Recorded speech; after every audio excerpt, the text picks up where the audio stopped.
I'm going to talk about Brush Creek in Westmoreland County and a lot of my process in figuring out how I find my paths.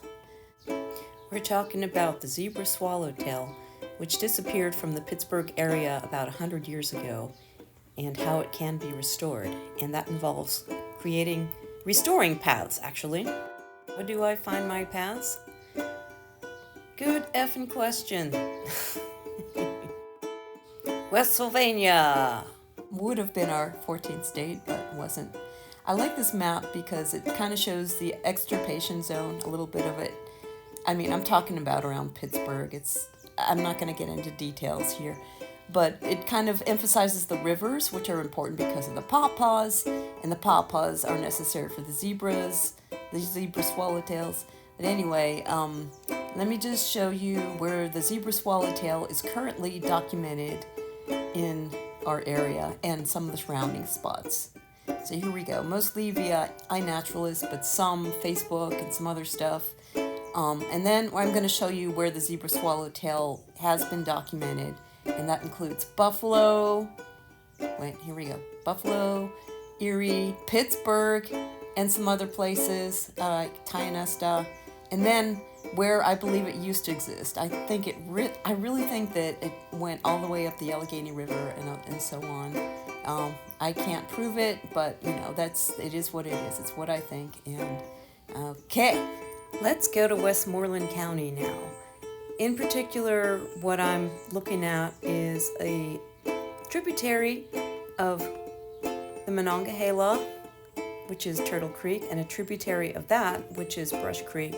Anyway, just to show you Westmoreland County, here I have it superimposed over my other map, kind of badly, but here we show where the zebra swallowtail is currently documented. And on top of that is Brush Creek, superimposed rather crudely again, but showing where it is next to the zebra swallowtail.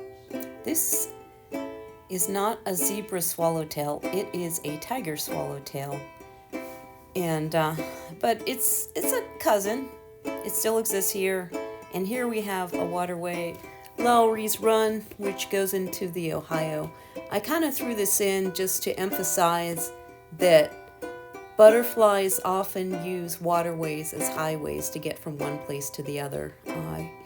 They do flutter around a bit, but I kind of see them with more of an agenda. This guy's agenda actually is to puddle. We kind of disturbed him because we were doing some work there. He was, in the first picture, you see a couple of them basically getting minerals so that they can help the mamas make better babies. I'll say it again. I believe that butterflies use waterways as highways to get from place to place. In addition to that, I failed to mention that pawpaws grow on waterways. They are a riparian plant. And zebra swallowtails in particular are riparian by default because of their dependence upon the pawpaw tree.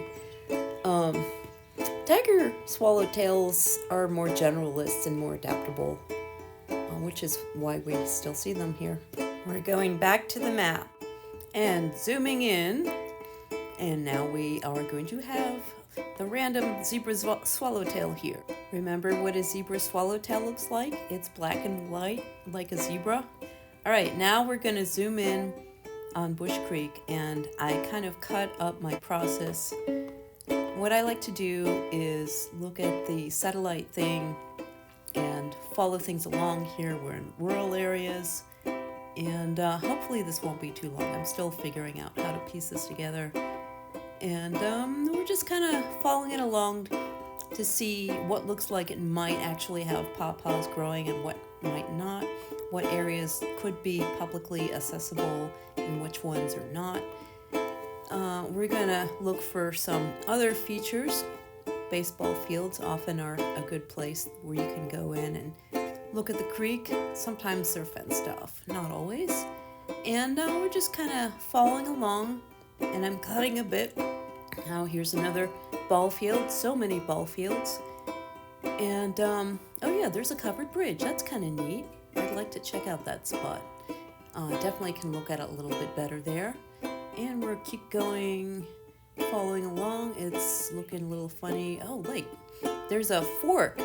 So Brush Creek forks upstream and has two things labeled Brush Creek, which is maddening because there's already, I don't know how many Brush Creeks in Pennsylvania, but too many. There should only be one.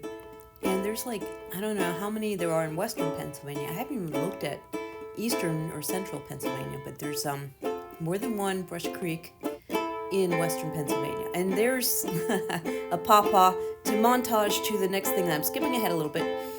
Yes, we have in an area that's looking a little industrial. I believe that we've got some coal activity. Another ball field that they put on top of something. They probably didn't even need to bring in dirt to make that orange. Whatever. Another place that maybe I could check out. So I'm just following this along, and again, it looks industrial. That is coal. It looks like coal waste. I don't know the specific history. That I often have my husband look up things like that. Those look like waste piles of coal. They're also called garbage of bituminous. And we're going to keep going on here. I'm zooming out and heading on. More like trashy stuff looking here. And now, let's see. Ooh, uh-oh. This is where Brush Creek turns orange. And as I follow, okay, first of all, it is coming in from Tinker's Run. Now I just kind of follow that up a little ways, and there's some kind of thing going on. Whatever made it that way predates whatever this structure is. It's probably some old coal mine, I don't know. Could potentially look up the history, but it's not great, but it's good to know where it starts. And oh, what town are we in? Oh, we're in Irwin, so that's where Brush Creek gets screwed over. Majorly screwed over. So we're gonna follow it down. Now we know Tinker's Run, whatever this thing is, looks like recycling. Good for the environment? I have no idea. I might go out there and check it out and see exactly what that is. I don't think they're at fault for the orange water, but they could certainly help in cleaning it up. I don't know the ins and outs of that. And ooh, here's some more weird stuff. Bright blue, that looks like water. Yeah. Well, anyway, again, I'm kind of looking at where that is. It's like, okay, it's by this wastewater facility for Brush Creek. And we're just heading down, seeing what's going on, and it's staying bright orange. And it's getting bigger and bigger. Sometimes these get a little more dilute and they don't look as bad, but this is actually looking pretty horrible. And it's like, oh man. And I don't know exactly what kind of action is in the works to improve this. In recent years, I've seen different waterways where they're having issues like this, where they're actually working to fix it. Next thing up is some old coal coking ovens.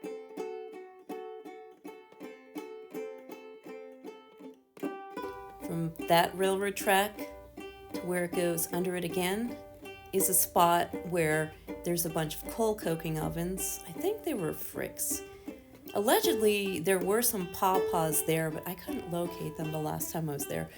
Some activity's been done there. There's some kind of non-toxic dump ground or something, which seems pretty close to the waterway to me, considering. But yeah, I'm just kind of getting an idea of where it is, but there's a bunch of coal coking ovens there towards Trafford Road.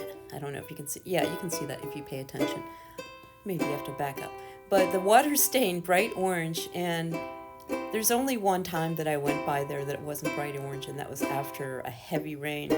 It's just like spectacular how orange the water is there. And we know where it came from, don't we? So we're just going to follow this along.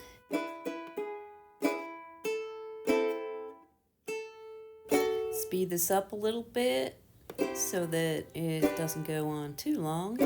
Who knows, maybe we'll cut out some more, but the water is staying orange. Orange, orange, orange, you glad? Orange, you glad the water's orange? No, I'm not. All right, this is a little park, It's actually kind of nice. It's like Trafford Park or something. And I see, middle school with a track. Right on there. And now we are at Turtle Creek. This is where it meets Turtle Creek. Turtle Creek being a tributary of the Monongahela River, and we're going to go up Turtle Creek just a little bit for a second, just to kind of be like, oh, okay. That goes up north. It's not as important as far as the Zebra Swallowtail is concerned. Anyway, we're going to follow Turtle Creek back down, and notice that it doesn't look as orange because actually a lot of water came in from Turtle Creek. So it's dilute, but the water still is not very good. I imagine the water upstream on Turtle Creek before Brush Creek meets it is probably not bad. Okay, it looks like there's a low dam there. Kind of looking a little more of that weird brown that doesn't look great. And oh yeah, here is where Turtle Creek becomes a, that's kind of an access road to something. And then right here, it all becomes concrete. And there's a long stretch of Turtle Creek that is entirely encased in concrete. And I don't know exactly what the reason for that is. I mean, you've got the steel mill at the mouth and a whole bunch of other things going on here, like a lot of industrial stuff. Like that looks kind of weird. I don't know what that's about. It almost looks like a sunken barge, but who knows? I don't think so. If I could get in closer there, maybe I could tell or look up the history, because there's like different things. There's something called American Wire Research and all kinds of stuff. You're kind of, let's see, where's Wilmerding? I think Wilmerding's kind of there, and then you got Pitcairn, and I'm just kind of looking at things. Oh, okay, Nora painting. Okay, and that is, I don't actually know what that waterway is called. Then you have Thompson Run, just a little bit downstream of it. You see that? Yeah, Thompson Run. And again, I don't know how many Thompson Runs there are in western Pennsylvania. But we're just going down. It's entirely industrialized. And I kind of slowed it down because I want to show you some stuff. First of all, there's Westinghouse Bridge. And over here is kind of a boat ramp. Check it out. I've been there. It's not really public exactly. I remember heading out there and seeing a cop ask us questions, but he was just train spotting because there's a million trains to come by here. He didn't really give a hoot about what we were doing, but we're just kind of looking. And there you got the steel mill. Oh yes, but that's Turtle Creek. From pretty much where Brush Creek meets it, upstream of Turtle Creek. There's a whole lot going on, but yeah, look at how kind of natural that looks. But I haven't been able to get access to that. Okie dokie, we're on the home stretch. Now we're gonna follow, excuse me, the Mon up to Pittsburgh, and we got a lock. We're going from Braddock, and speeding up a little bit. We are going up the river. Yeah, that's kind of where I found some. There's a boat ramp. I'm kind of pointing out different boat ramps on here. And here's some fun stuff. Oh, Homestead. There's a boat ramp at Duck Hollow Trail. One of my favorite places to come out, though I have to look at the sewage report. And I'm going to show a future boat ramp. At the moment, it's not really accessible because of sandcastle bullshit, but it's pretty much there. And then there's like a place where these, what do they call them? Oh, okay, that's the 3 barges. Okay, over here we have, this is where like racing boats are, but you can't really get there. I'm kind of pissed off about that. I don't know what the hell. And then, what's it? Riverfront Park? Oh yeah, there's a boat ramp there, like kind of by the Hot Metal Bridge, but it's not great. But you can stop there and get a beer maybe. Okay, here's a boat ramp specifically for canoes. And this one's for motorboats, but you can jump in there with a canoe if you want. And then you go on down, and there's another boat ramp, but it sucks. Wait, not there, a little bit further down. This is basically unusable. It needs to be redone. And there's the point. And I'm going to zoom out some more just to show like the whole big picture. Yeah, there's Pittsburgh. And there you kind of have the outline of Westmoreland County. And now we're going to have a tiger swallowtail flying around again. Just because here's an actual zebra swallowtail. Yes, isn't she beautiful? That's what this is about, okay? It's not about pawpaws. It's about bringing back this butterfly that disappeared from our area about 100 years ago. And that means finding paths for it to return on its own, on our waterways, and restoring the pawpaws. That's it. All right, bye.